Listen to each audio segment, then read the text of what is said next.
நீங்க எல்லாரும் மகாபாரதத்துல இருக்கிற பகாசுரன்கிற கதாபாத்திரத்தை பத்தி கேள்விப்பட்டிருப்பீங்க. தன்னோட பசிக்காக எதையும் விழுங்குற குணாதிசயம் படைச்சவன் அவன். அவனை கண்டு பயந்த மக்கள் கையெடுத்து கும்பிட்டு அவனுக்கு தினமும் உணவு கொடுக்க ஆரம்பிச்சாங்க.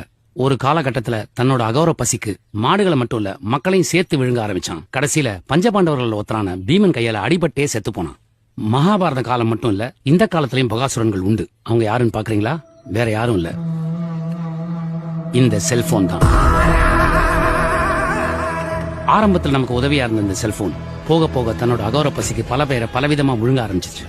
இந்த செல்போன்ல Facebook, Twitter, WhatsApp செயலிகள் மட்டும் இல்லாம பல ஆயிரக்கணக்கான அதிபயங்கர செயலிகளும் இதுல உண்டு.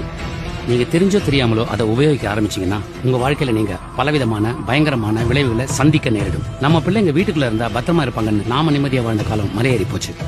இப்ப நம்ம பிள்ளைங்க கையில இருக்க செல்போன்ல என்ன மாதிரியான ஆப்ஸ் இருக்குன்னு நாம பயந்துகிட்டே வாழ வேண்டிய காலகட்டத்தில் நம்ம இருக்கோம்.